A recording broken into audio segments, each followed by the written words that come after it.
बिस्मिल्लाहिर्रहमानिर्रहीम। Dear students, आज हम फर्स्ट ईयर से रिलेटिव स्ट्रेंथ ऑफ एसिड्स के बारे में पढ़ेंगे कि जिसमें हम डिफरेंट एसिड्स लेंगे। बहुत सारे रीजन है, डिफरेंट जगहों पर आपको डिफरेंट रीजंस मिलेंगे। तो हम सबसे पहले हम ये डिफरेंट एसिड लेकर उसकी रीजंस बताएंगे कि आपके पास कोई एसिड अगर आपके पास स्ट्रांग है तो क्यों है, और आपके पास अगर वीक है तो क्यों है। तो यहाँ पर स्ट्रेंथ ऑफ एसिड से ये जाहिर है कि हम यहाँ पर दो ही बातें करने वाले हैं। स्ट्रेंथ से मुराद या एसिड आपके पास वीक हो सकता है या आपके पास एसिड स्ट्रांग हो सकता है, ठीक है ना। तो आपके पास कोई एसिड अगर स्ट्रांग है तो क्यों स्ट्रांग एसिड है, और अगर आपके पास कोई एसिड अगर आपके पास वीक एसिड है तो क्यों है। तो इसलिए हम कुछ एसिड्स लेंगे और उन एसिड्स को लेकर हम उनकी स्ट्रेंथ को कंपेयर करेंगे और साथ में हम रीजंस देंगे। तो सबसे पहले हम बात करते हैं हेलोजन एसिड्स की।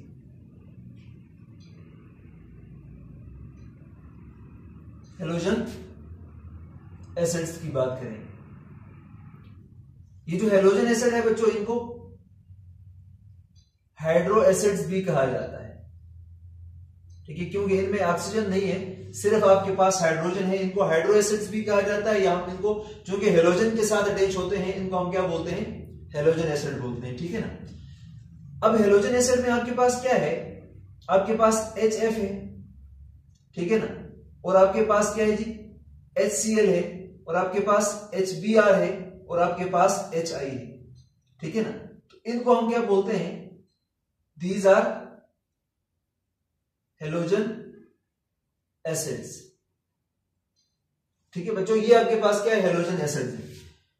अगर मुझे कहा जाता है कि ये जो हेलोजन एसिड है इनका एसिडिक स्ट्रेंथ क्या है, ठीक है ना, हम अगर क्या करते हैं, compare the acidic strength of halogen acid, ठीक है ना बच्चों। ये जो हेलोजन एसिड्स हैं, अगर हम क्या करें, इनके एसिडिक स्ट्रेंथ को कंपेयर करें तो कौन आपके पास स्ट्रॉन्ग एसिड होगा और आपके पास कौन वीक एसिड होगा, तो इस बात को हमने देखना है, ठीक है। तो अगर आप लोग इसको अरेंज करेंगे तो आपके पास सबसे स्ट्रॉन्ग एसिड क्या होता है, HI, उसके बाद फिर आपके पास HBr, उसके बाद स्ट्रॉन्ग एसिड आपके पास HCl, और फिर उसके बाद आपके पास क्या है जी, HF, ठीक है ना। तो ये आपके पास स्ट्रेंथ ऑफ एसिडिक एसिड का ऑर्डर है। मतलब जो आपके पास हेलोजन का जो टॉप पे एसिड है ना, ये आपके पास क्या है, वीक एसिड है, और जो आपके पास बॉटम पे है वो आपके पास क्या है, स्ट्रॉन्ग एसिड है। तो यहां से हमें ये पता चला कि जो आपके पास एसिडिक स्ट्रेंथ है वो हेलोजन में डाउन द ग्रुप क्या होती है, इंक्रीज हो जाती है। तो भाई आखिरकार ये आपके पास HI स्ट्रॉन्ग एसिड क्यों है और आपके पास HF आपके पास वीक एसिड क्यों है, और ये इस तरह का ऑर्डर क्यों बनाए, हमने इस बात को देखना है।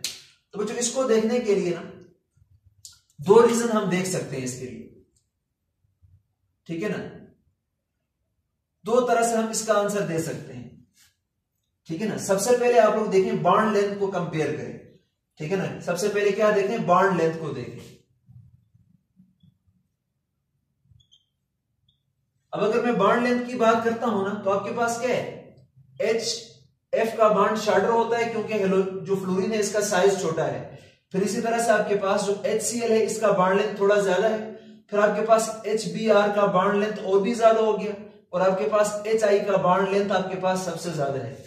मतलब चूंकि आपके पास फ्लोरीन छोटा साइज है, क्लोरीन का साइज इससे बड़ा है, ब्रोमीन का इससे बड़ा है, आयोडीन का साइज सबसे बड़ा है। जितना साइज बड़ा होगा तो आपके पास बॉन्ड लेंथ क्या हो जाएगी, इंक्रीज हो जाएगी, ठीक है ना।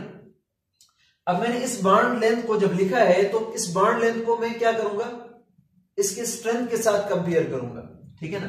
अब देखो ना बच्चों, मैं जब भी कहता हूं कि आपके पास कोई एसिड वीक एसिड है तो क्यों है, वीक एसिड क्यों होता है, विच डू नॉट प्रोड्यूसेस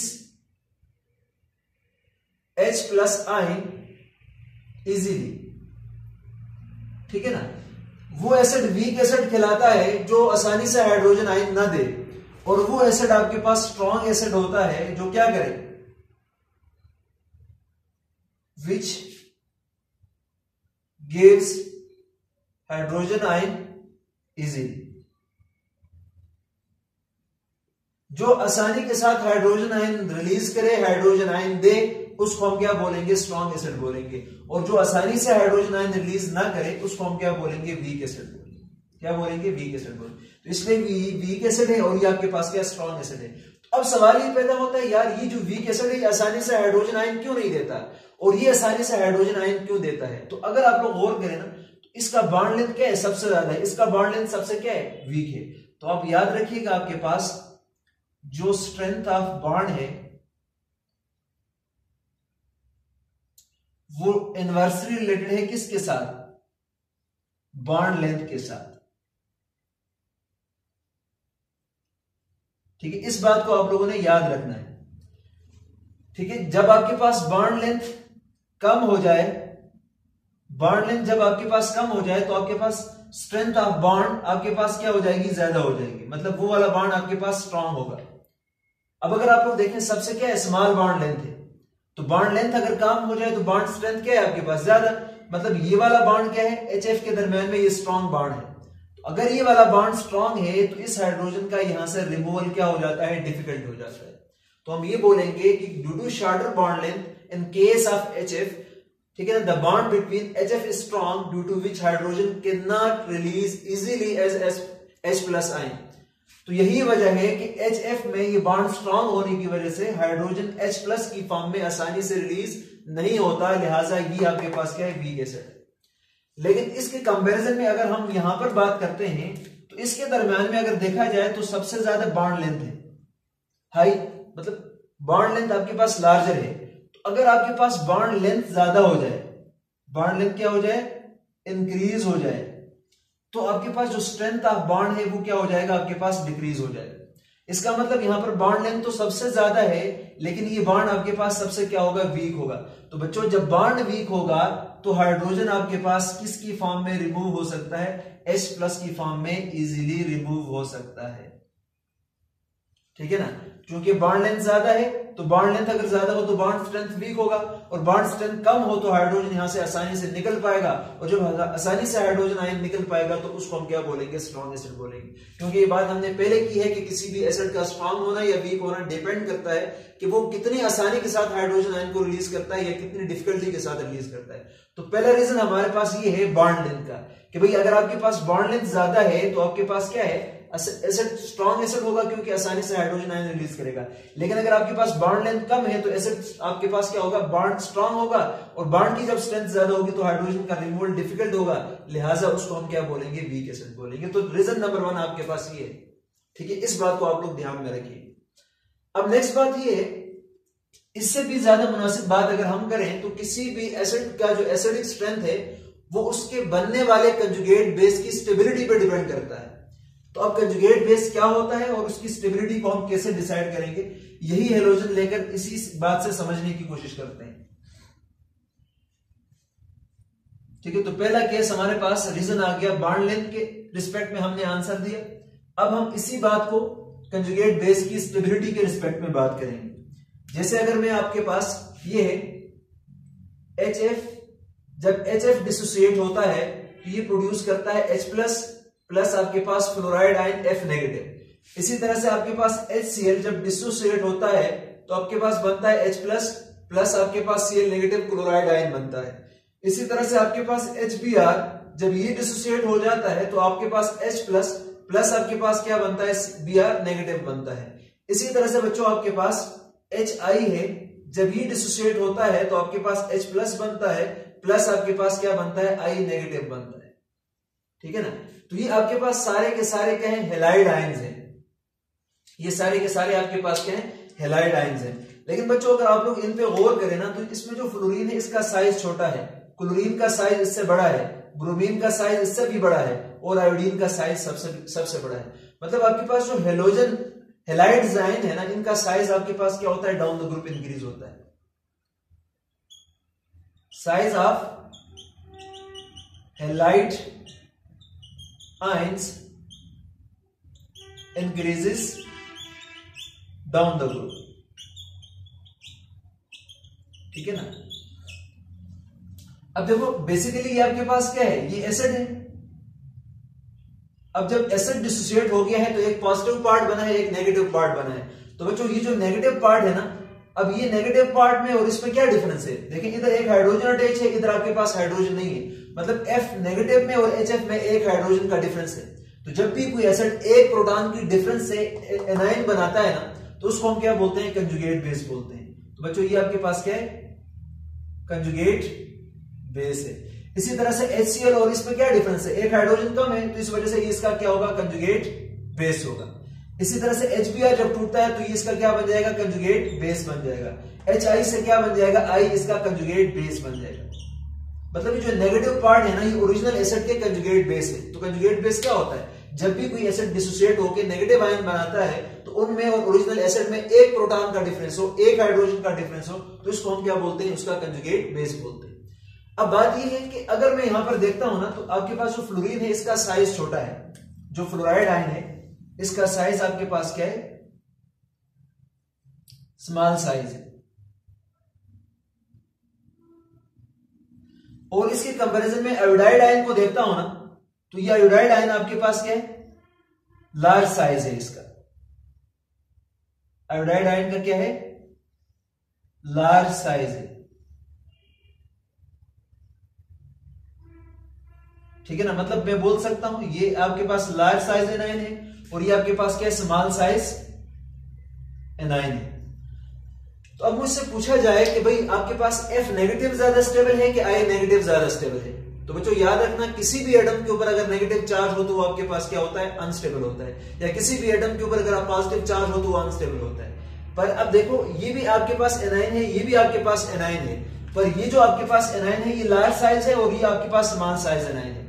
तो बच्चों याद रखना जितना आपके पास साइज ऑफ एनाइन छोटा हो वो आपके पास उतना ही लेस स्टेबल होता है, और जितना आपके पास एनाइन का साइज बड़ा हो तो वो आपके पास क्या होता है? ज्यादा स्टेबल होता है।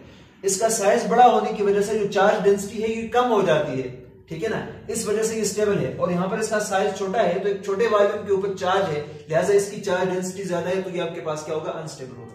तो मैं यहां पर कह सकता हूं कि जिस एनाइन का साइज आपके पास छोटा होता है वो क्या होगा? अनस्टेबल होता है। और जिस एनाइन का साइज आपके पास लार्ज होता है ना, तो वो आपके पास क्या होता है बच्चों? वो आपके पास स्टेबल होता है। तो ये एनाइन स्टेबल है और ये आपके पास अनस्टेबल है। कंपैरिजन की बात मैं कर रहा हूं, ठीक है ना। तो इसका मतलब यहां से मुझे एक बात का पता चला कि आपके पास जो स्टेबिलिटी ऑफ एनाइन है, stability of anion is directly proportional to size of anion, ठीक है ना। कि जब आपके पास साइज ऑफ एनाइन ज्यादा हो तो आपके पास चार्ज अगर सेम हो तो फिर आपके पास जो स्टेबिलिटी है और आपके पास जो साइज है इनमें क्या है? Direct relation. इनमें क्या है? डायरेक्ट रिलेशन है। तो इसका साइज चूंकि बड़ा है तो ये स्टेबल है, इसका साइज चूंकि छोटा है तो ये आपके पास लेस स्टेबल है। अब देखो ये मेरे पास क्या है? अनस्टेबल है। अब अनस्टेबल है तो क्या करेगा? वापस हाइड्रोजन को अपने साथ मिलाने की कोशिश करेगा, और जब वापस हाइड्रोजन अपने साथ मिलाने की कोशिश करेगा तो वापस आपके पास अनडिसोसिएटेड HF बन जाएगा। इसका मतलब ये तो डिसोसिएट ही नहीं हुआ, इसने तो हाइड्रोजन आयन दिया ही नहीं है, फिर तो समझ आई बात की। तो इसका मतलब ये है कि ये अनस्टेबल होने की वजह से वापस हाइड्रोजन को अपने साथ मिलाकर फिर से न्यूट्रलाइज हो सकता है, लिहाजा इसको हम बोलेंगे वीक एसिड है। पर यहां पर अगर इनको देखा जाए इसको परवाह ही नहीं है, क्योंकि आपके पास क्या है? कंपेरेटिवली ये स्टेबल है। तो जब स्टेबल है तो इसको हाइड्रोजन की तरफ ज्यादा ध्यान नहीं होता, ये हाइड्रोजन के बगैर भी रह सकता है। तो इसी तरह से EH नेगेटिव I नेगेटिव की फॉर्म में रहेगा तो हाइड्रोजन आपको H प्लस की फॉर्म में मिल सकता है। तो एसिड तो होता वो है कि वो आपको आसानी के साथ क्या दे? हाइड्रोजन आयन दे। तो जब ये आपके पास बिना हाइड्रोजन के ये खुद एनाइन की फॉर्म में रह सकता है तो हाइड्रोजन H प्लस फॉर्म में रहेगा, लिहाजा ये डिसोसिएटेड फॉर्म में हो, तो इसको हम क्या बोलेंगे? स्ट्रॉन्ग एसिड बोलेंगे। तो हमारे दो रीजन थे जिसकी वजह से हमने इसको एक्सप्लेन किया कि भाई या तो आपके पास क्या है? स्टेबिलिटी ऑफ कंजुगेट बेस को देखेंगे, जितना आपके पास कंजुगेट बेस ज्यादा स्टेबल होगा, ठीक है ना, उतना ही आपके पास क्या होगा? एसिड स्ट्रॉन्ग होगा। तो इस बात को मैं जरा समराइज करके लिखूं यहां पर। तो इस बात से मुझे क्या मिला? क्या कंक्लूजन निकला? कि ये वाला आपके पास क्या है? कंजुगेट बेस है, स्टेबल है। ये वाला कंजुगेट बेस आपके पास क्या है? लेस स्टेबल है। तो लेस स्टेबल वाला आपके पास क्या है? वीक एसिड था, ठीक है ना। इसका HF क्या था? वीक एसिड था ना, ठीक है ना। और इसका HI क्या था? स्ट्रॉन्ग एसिड था, ठीक है। यही बात हमने की थी अभी। अब ये स्ट्रॉन्ग एसिड क्यों है? क्योंकि इसका जो बनने वाला कंजुगेट बेस है ना वो स्टेबल है, ठीक है ना। तो इसका मतलब ये हुआ कि आपके पास जो एसिडिटी है वो डायरेक्टली प्रोपोर्शनल है टू किसके, स्टेबिलिटी ऑफ कंजुगेट बेस।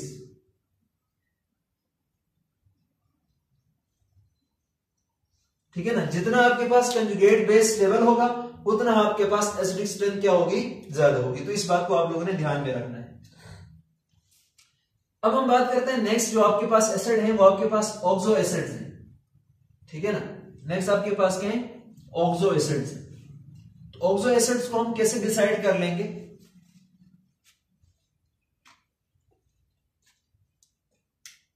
ठीक है ना, जैसे आपके पास तो ऑक्सो एसिड में आपके पास क्या होता है, hydrogen is attached with oxygen. ठीक है ना, यहां पर आपके पास हाइड्रोजन किसके साथ अटैच होता है, ऑक्सीजन के साथ अटैच होता है। इसको हम क्या बोलते हैं, ऑक्सो एसिड्स बोलते हैं। ठीक है, लेकिन हमने यहां पर क्या देखना है, लेट्स से कि हम हेलोजन के ऑक्सो एसिड्स देख लेते हैं। ठीक है ना, अब आपके पास क्या है जी, HFO, इसी तरह से आपके पास HClO, इसी तरह से आपके पास HBRO, ये हमारे पास क्या है, कोई एसिड्स हैं। अब इनको हम क्या बोलते हैं, ऑक्सो एसिड बोलते हैं, क्योंकि यहां पर आपके पास क्या होता है कि ये जो हाइड्रोजन है ये आपके पास ऑक्सीजन के साथ अटैच होता है। जैसे अगर मैं इसको लिखूं तो आपके पास HOF है, अगर मैं इसको लिखूं तो आपके पास ये क्या होगा, HOCl होगा। अगर मैं इसको लिखूं तो ये आपके पास क्या होगा, HOBr होगा। ठीक है ना, तो ये आपके पास आ गए एसिड्स। ठीक है ना, जिसको हम क्या बोलते हैं, ऑक्सो एसिड्स बोलते हैं। ठीक है ना, अब मुझे अगर ये कहा जाए कि भाई आपके पास ये और ये, इन तीनों में आपके पास स्ट्रॉन्ग एसिड कौन है। ठीक है ना, अब अगर आप लोग गौर करें, यहां पर आपके पास HO और ये जो आपके पास O है, इधर भी आपके पास क्या है, यही HO है, इधर भी आपके पास क्या है, यही HO है। मतलब यहां पर HO HO HO ये आपके पास क्या है। अगर बॉन्ड लेंथ की बात मैं करता हूं तो बॉन्ड लेंथ इनमें क्या है, सेम है। अभी हमने पहले हेलोजन एसिड की केस में डिटरमाइन किया था कि जिसका बॉन्ड लेंथ ज्यादा हो वो स्ट्रॉन्ग एसिड होता है, जिसका बॉन्ड लेंथ कम हो वो वीक एसिड होता है। लेकिन यहां पर आपके पास बॉन्ड लेंथ पे डिसाइड नहीं हो पाता, क्योंकि बॉन्ड लेंथ आपके पास क्या है, सेम है। ठीक है ना, तो हम ये कह सकते हैं कि not be decided through bond length. ठीक है ना, बॉन्ड लेंथ से ये डिसाइड नहीं हो पाते, क्योंकि बॉन्ड लेंथ आपके पास क्या है, सेम है। तो जब एक चीज सेम है, इससे तो हम डिसाइड नहीं कर पाएंगे। अब अगर बॉन्ड लेंथ सेम है तो नेक्स्ट आपने देखना है कि भाई आपके पास कौन सा एटम के साथ, कौन सा जो ऑक्सीजन है उसके साथ जो एटम अटैच है वो आपके पास क्या है, उसकी इलेक्ट्रोनेगेटिविटी क्या है। ये वाला पार्ट तो सबका क्या है, सेम है, पर इसके साथ यहां पर फ्लोरीन अटैच है, इसके साथ क्लोरीन अटैच है, इसके साथ क्या है आपके पास ब्रोमीन अटैच है। ठीक है ना, अब बच्चों अगर आप लोग देखेंगे जिसकी इलेक्ट्रोनेगेटिविटी ज्यादा होती है ना, वो साथ वाले एटम से इलेक्ट्रॉन को अपनी तरफ खींचता है, पार्शियल नेगेटिव ये पार्शियल पॉजिटिव। तो ऑक्सीजन अपनी कमी को पूरा करने के लिए हाइड्रोजन से क्या करेगा, इलेक्ट्रॉन को खींच लेगा। अब यहां पर भी खींच लेगा, पर इसकी इलेक्ट्रोनेगेटिविटी क्या होती है, कम होती है। तो इधर हाइड्रोजन के ऊपर पार्शियल पॉजिटिव चार्ज कम डेवलप होगा, यहां पर इसकी इलेक्ट्रोनेगेटिविटी सबसे कम है, तो ये सबसे कम खींच लेगा। तो हाइड्रोजन के ऊपर जो पार्शियल पॉजिटिव चार्ज है ना, वो बहुत ही कम होगा।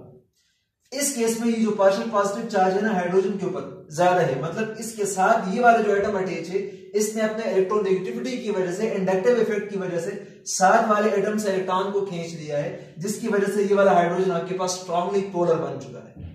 इसका मतलब ये यहां पर बॉन्ड लेंथ तो सब में सेम है, तो पर हम ये डिसाइड करेंगे कि फिर आपके पास जो ऑक्सीजन के साथ वाला एटम डायरेक्टली अटैच है उसकी इलेक्ट्रोनेगेटिविटी क्या है। तो जिसकी जितनी ज्यादा इलेक्ट्रोनेगेटिविटी है होगी वो हाइड्रोजन को इतना ज्यादा पोलराइज करेगा और वो ही हाइड्रोजन आपके पास आसानी से रिलीज हो जाएगा। इसका मतलब ये हुआ कि यहां पर आपके पास एसिडिक स्ट्रेंथ को हम किस पे डिसाइड करेंगे, on the basis of electronegativity decide करेंगे। ठीक है ना, तो यहां पर हम क्या करेंगे, एसिडिक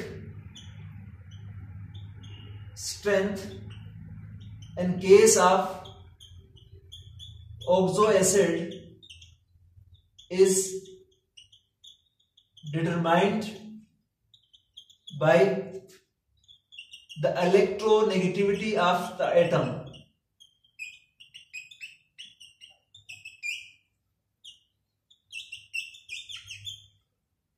ठीक है ना, electronegativity of atom attached with oxygen, जो ऑक्सीजन के साथ अटैच एटम है उसकी इलेक्ट्रोनेगेटिविटी को देखेंगे। ठीक है ना, इससे हमें फिर क्या पता चलेगा, मोर द इलेक्ट्रोनेगेटिविटी, ठीक है ना, stronger will be the acid.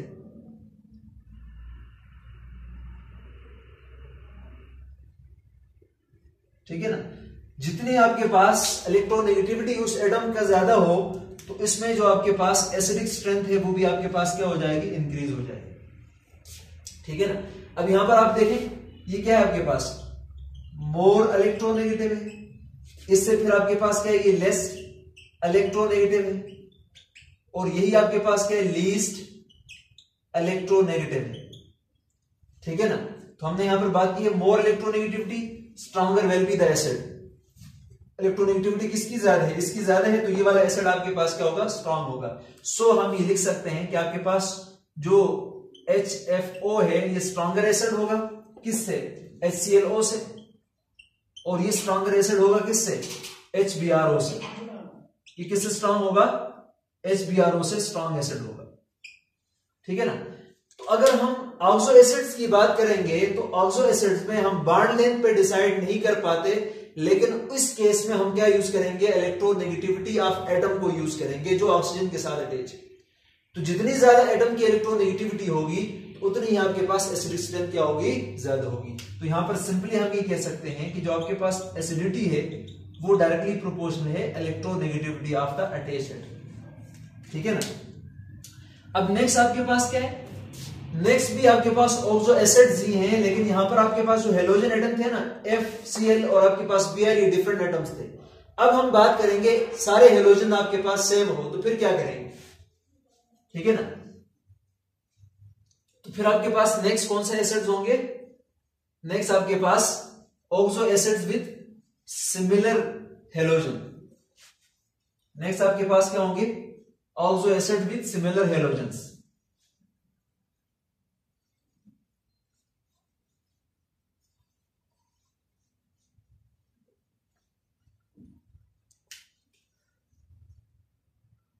Oxo acids with similar halogens. ठीक है ना, oxo acid with similar halogens, जैसे आपके पास HClO है, जैसे आपके पास HClO2 है, जैसे आपके पास HClO3 है, जैसे आपके पास HClO4 है। अब देखो हर एक में आपके पास जो हेलोजन है वो क्लोरीन है, वो सेम है। ठीक है ना, तो इसका मतलब है तो ये आपके पास ऑक्सो एसिड है, लेकिन आपके पास क्या है, सेम हेलोजन के साथ है। किसके साथ है, सेम हेलोजन के साथ है, तो oxo acid with similar halogen. अब इस केस में हम एसिडिक स्ट्रेंथ को कैसे डिसाइड करेंगे, अगर आप इस केस में इसका स्ट्रक्चर देखेंगे तो इसका जो स्ट्रक्चर होगा वो आपके पास HO और आपके पास क्या होगा, Cl। अगर आप ये वाला केस देखेंगे तो आपके पास क्या होगा, HO और फिर आपके पास Cl, और आपके पास दो हेलोजन है तो एक ऑक्सीजन आपके पास ये रहेगा। फिर अगर हम इसकी बात करते हैं तो आपके पास ये क्या होगा, HO Cl, और आपके पास डबल बॉन्ड हो, और फिर आपके पास यहां पर भी डबल बॉन्ड होगा। फिर इसी तरह से अगर हम इसकी बात करते हैं तो ये आपके पास क्या होगा, H, और ये आपके पास O Cl O, और ये आपके पास O। ये इसका स्ट्रक्चर है। ठीक है ना, अब बच्चों यहां पर अगर आप लोग देखेंगे तो आपके पास क्या है, HO ये तो सब में मौजूद है। ठीक है ना, इसका मतलब ये वाला बॉन्ड लेंथ तो आपके पास क्या है, सेम है। ठीक है, इन सब केस में आपके पास बॉन्ड लेंथ क्या है, सेम है। तो आपके पास बॉन्ड लेंथ अगर सेम है तो कैन नॉट बी डिसाइडेड। तो बॉन्ड लेंथ से हम इसको डिसाइड नहीं कर पाते। फिर क्या करेंगे, अगर बॉन्ड लेंथ से डिसाइड ना हो पाए फिर क्या करेंगे, बॉन्ड लेंथ से अगर डिसाइड ना हो पाए तो फिर हम क्या करेंगे, फिर हम देखेंगे नेक्स्ट हमारे पास इलेक्ट्रोनेगेटिविटी। अब इलेक्ट्रोनेगेटिविटी की बात करें तो इधर क्लोरीन है, इधर भी यही है, इधर भी आपके पास क्या है, यही है। मतलब सारे जगह पर आपके पास क्या है, क्लोरीन है, तो आपके पास इलेक्ट्रोनेगेटिविटी भी क्या है, सेम है। तो लिहाजा हम इलेक्ट्रोनेगेटिविटी पे भी डिसाइड नहीं कर पाते। तो बच्चों जब इलेक्ट्रोनेगेटिविटी पे डिसाइड नहीं कर पाते हैं तो हम आप क्या करेंगे, शार्ट सा काम करेंगे। HClO जब ये डिसोसिएट हो जाएगा तो आपके पास क्या बनेगा, H प्लस आपके पास ClO नेगेटिव बन जाएगा। इसी तरह से आपके पास क्या है, HClO2 है, और जब ये डिसोसिएट होगा तो क्या बना लेगा, H प्लस आपके पास क्या बनेगा, ClO2 -1 बना लेगा। फिर इसी तरह से अगर आपके पास HClO3 है, जब ये डिसोसिएट हो जाएगा तो आपके पास H प्लस और प्लस आपके पास क्या बनेगा, ClO3 -1 ये बन जाएगा। फिर जब ये डिसोसिएट होगा आपके पास HClO4, तो ये आपके पास क्या बना लेगा, H प्लस आपके पास ClO4 और ये आपके पास क्या बना लेगा, -1। ठीक है ना। अब इस केस में भी हमने डिसाइड करना पड़ेगा, इलेक्ट्रोनेगेटिविटी सेम है, बॉन्ड लेंथ सेम है, तो हम देखेंगे इसका कंजुगेट बेस की स्टेबिलिटी को। इस केस में हम क्या करेंगे, स्टेबिलिटी ऑफ कंजुगेट बेस को देखेंगे। सी बेस का मतलब कंजुगेट बेस। अब देखो इसका कंजुगेट बेस ये है, इसका कंजुगेट बेस ये है, इसका कंजुगेट बेस ये है, इसका कंजुगेट बेस ये है। ठीक है ना। अब देखो बच्चों यहां पर आपके पास क्या है, एक ही ऑक्सीजन के ऊपर एक चार्ज है, यहां पर 2 ऑक्सीजन के ऊपर एक चार्ज है, यहां पर आपके पास क्या है, 3 ऑक्सीजन के ऊपर एक चार्ज है, यहां पर 4 ऑक्सीजन के ऊपर एक आपके पास एक चार्ज है। मतलब यहां पर आपके पास 4 ऑक्सीजन के ऊपर ये चार्ज डिस्ट्रीब्यूट हो रहा है, इधर 3 ऑक्सीजन पे डिस्ट्रीब्यूट हो रहा है, इधर 2 ऑक्सीजन पे, इधर 1 ऑक्सीजन पे डिस्ट्रीब्यूट हो रहा है। इसका मतलब ये है कि ये वाला सबसे ज्यादा बोझ फील करेगा, क्योंकि एक ही ऑक्सीजन के ऊपर ऑल द टाइम ये चार्ज रहता है। इधर 2 पे डिस्ट्रीब्यूट होता है, इधर 3 पे डिस्ट्रीब्यूट होता है, इधर 4 पे डिस्ट्रीब्यूट होता है। मतलब यहां पर रेजोनेंस सबसे ज्यादा है। तो जिसके पास जितने रेजोनेटिंग स्ट्रक्चर बनेंगे ज्यादा, उतना ही ज्यादा वो क्या होगा, स्टेबल होगा। या जिसमें चार्ज डिस्ट्रीब्यूशन ज्यादा होगी वो आपके पास उतना ही स्टेबल होगा। इसका मतलब ये सबसे क्या है, स्टेबल है, और ये वाला क्या है आपके पास, अनस्टेबल है। ठीक है ना। तो अभी हमने बात की थी जिसका कंजुगेट बेस स्टेबल होता है ना, वो आपके पास क्या होता है, स्ट्रॉन्ग एसिड होता है।